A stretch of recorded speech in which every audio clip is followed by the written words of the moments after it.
essa notícia é uma das coisas mais graves para a campanha do Flávio Bolsonaro que pode aparecer nos últimos tempos. O que a gente está vendo? A gente está vendo esse sujeito ele ser desmontado. A estrutura de poder dele está sendo desmontada. Se você não tem PP e você não tem União Brasil, meu amigo, você perdeu aí... Sabe quantos deputados você perdeu? Você perdeu coisa de 150 deputados ou mais. As últimas notícias que nós vimos sobre Flávio Bolsonaro, e eu vou comentar algumas dessas notícias, são notícias que sempre apontam para a falência dessa campanha. Essa pré-campanha do Flávio Bolsonaro tem sido uma das pré-campanhas mais vergonhosas que eu vejo na história política brasileira. Eu tô falando assim muito sério e com absoluta imparcialidade. Quando teve a campanha do Jair em 2018, eu considerei o contrário. Eu considerei a campanha do Jair em 2018 uma das grandes campanhas eleitorais que nós tivemos na história do Brasil. Eu fiquei extremamente impressionado pela mobilização espontânea das pessoas em torno da figura do Jair Bolsonaro.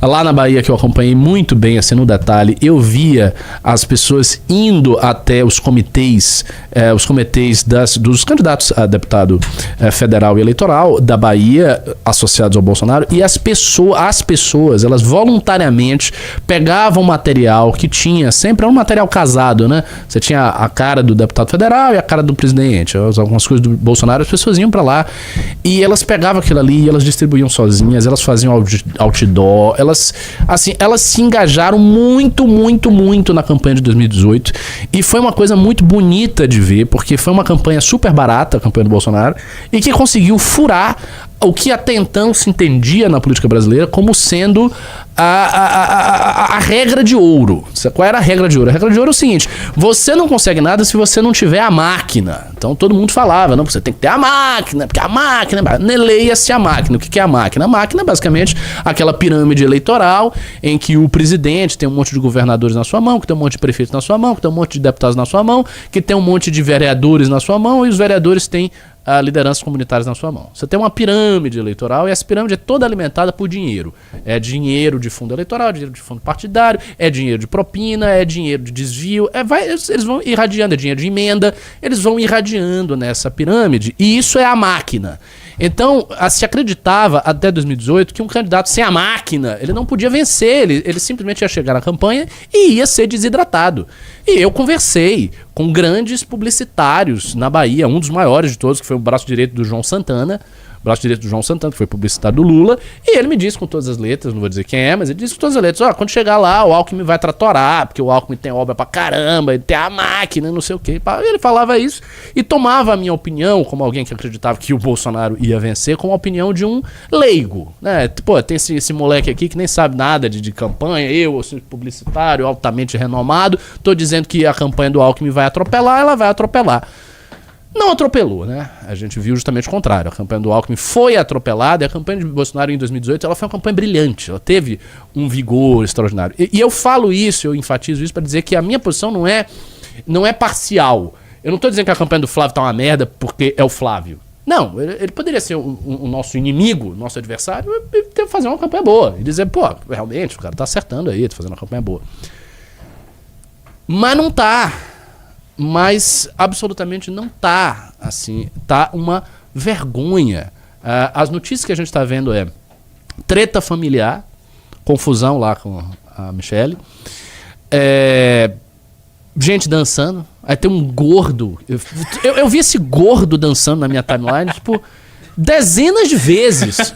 Todas as pessoas metiam esse gordo bizarro na minha timeline, aparecia esse gordo dançando várias vezes, eu vi esse gordo várias vezes dançando.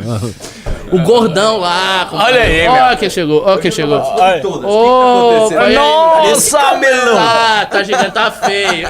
Eu sabia que você vinha falar do meu cabelo. Lógico, velho. O cara depende uma hora e tá cara. Tá parecendo, sei lá, o... Graças a você. Eu só consegui ter cabelo graças a esse homem aqui, viu? Eu agradeço a ele. Que tá Fala acontecendo? aí, Dedão. Não tá acontecendo nada, tá acontecendo um grande Só atraso. de gordão. O gordo lá que tava fazendo a dancinha do Flávio Bolsonaro, tô comentando. Ah, Você como é deve que é ter visto. mesmo? Ele faz assim. Não é Deus Não, tá imitação ruim. Não sei dançar isso. Ah, pô. Mas é isso, tinha lá o gordo. Eu vi esse gordo assim, tipo, dezenas de vezes na minha timeline. um cara com a barriga desse tamanho, fazendo uma dancinha assim, aí ele girava assim, levantava a perninha. Uma coisa patética, uma coisa ridícula, absolutamente ridícula. E essa treta aí de Michele Bolsonaro, que é uma novela rodriguiana. É um grande conto de Nelson Rodrigues. Se Nelson Rodrigues estivesse vivo, ele estava aí escrevendo sobre a família Bolsonaro, que é uma família pitoresca, né? A madrasta não gosta dos filhos, os filhos não gostam da madrasta. Aí o filho, o Carlos Bolsonaro, ele tem um sentimento edipiano pelo pai, super esquisito. O cara é absolutamente apaixonado pelo pai, uma coisa estranha. Aí esse cara é maluco porque o pai mandou ele enfrentar a própria mãe numa disputa a vereador, e ele enfrentou a mãe dele em nome do pai, então ele tem questões com o pai. Aí o Flávio Bolsonaro, que é um ladrão e um rachador, se apresenta como salvador do Brasil. Aí tem a Michele Bolsonaro, que não parece flor que se cheire, né? Parece aquelas mulheres, o que se chama de alpinista social. Mulher alpinista, é bonitinha, né? Esperta, cabeça boa, chegou lá, colou num deputado e foi ascendendo. E agora, bom, ela virou ex-primeira-dama. Então é um contexto todo de coisas pitorescas, de coisas ridículas, de danças ridículas, de propostas idiotas. E é isso que a gente vê nessa campanha do Flávio. Então é uma das piores campanhas que eu já vi. Eu acompanhei muitas campanhas. Eu vi campanha do Lula, eu vi campanha do Alckmin, eu vi campanha do Aécio. A campanha do Aécio em 2014, por exemplo, foi uma campanha boa. O Aécio enfrentou a Dilma ali com uma certa coragem, uma certa energia. Foi uma campanha, não foi uma campanha ruim. Vi essa campanha, vi campanha de Fernando Henrique Cardoso. Lá no passado, eu acompanhei também essa campanha. E eu nunca vi uma campanha tão ruim. Então a campanha do Flávio está assim, tenebrosa. E não parece que há nenhum anúncio, nenhum horizonte de que as coisas vão melhorar. E isto eu levanto para fazer o contraste com o que a gente está fazendo aqui. Porque quando você pega o que nós estamos construindo, né? Você pega os discursos, entrevistas do Renan, podcast e tudo. E aí você olha e a campanha do presidente, a pré-campanha do candidato presidencial da missão, está alicerçada nisso aqui. É uma campanha que está alicerçada num conteúdo intelectual produzido, que está posto numa revista. Isto aqui faz parte da campanha, porque isso aqui tem ideias sobre direito penal do inimigo, que estão no programa de governo. A gente estava fazendo... agora estamos concluindo, fechando a revisão do programa de governo que vai para o STF, né, que é o oficial, digamos assim, um resumo do livro amarelo. Aí tem o livro amarelo que vai ser lançado aí na convenção de agosto, um calhamaço de 400 páginas sobre proposta. Pô, negócio sério, você está lidando com um país, você tem que ser sério. E o Flávio não consegue lidar com nada com seriedade, absolutamente nada com seriedade. Mas enfim, e o resultado está aqui. Pode botar. Ei. PP e União Brasil não devem apoiar Flávio Bolsonaro nas eleições presidenciais. Dirigentes da federação formada pelos dois partidos indicam que a decisão deve ser tomada por causa de atritos com o senador e da pressão de lideranças estaduais por neutralidade na disputa pelo Planalto. Bom, deixa eu contextualizar antes de ler a notícia.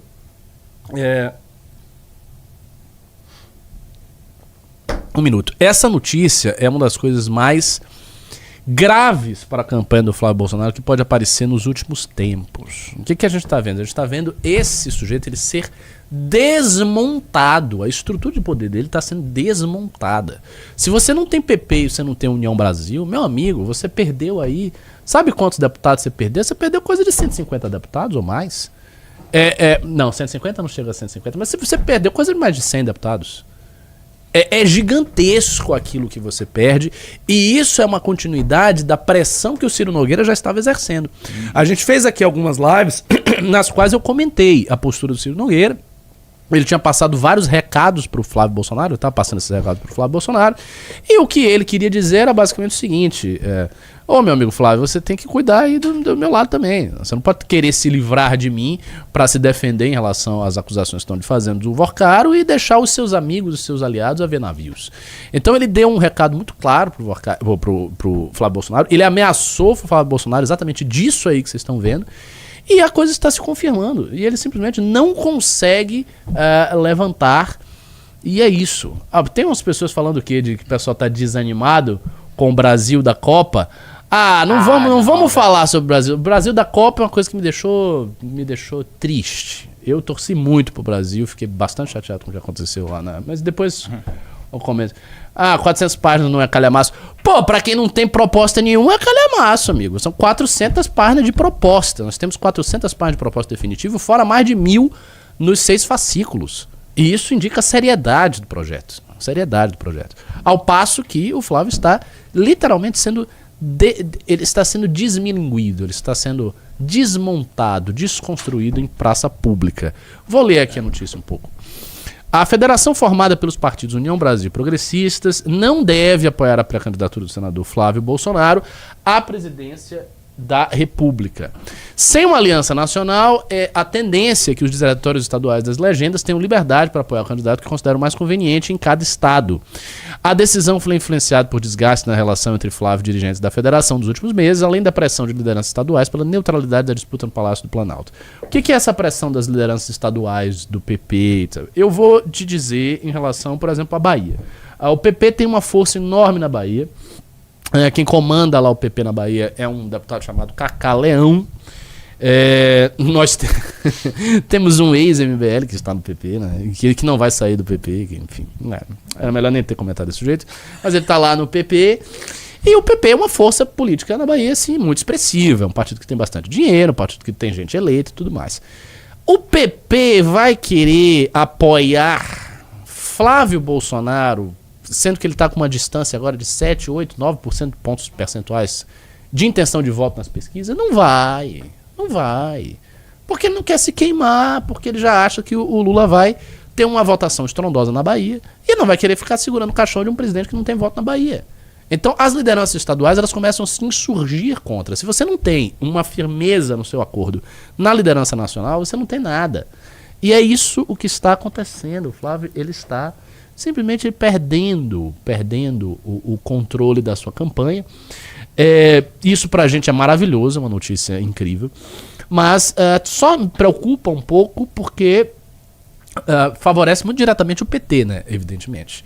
A essa altura do campeonato, o PT já está fazendo todos os acordos e conchavos e conversas de bastidores para conseguir trazer esses partidos. Eu não acho que ele vai conseguir, eu acho que o PP e União vão ser neutros, se isso se resultar no final, mas essa neutralidade ela vai abrir espaço, se for mesmo neutro, para que as lideranças regionais façam campanha para os melhores candidatos a presidente na ótica delas.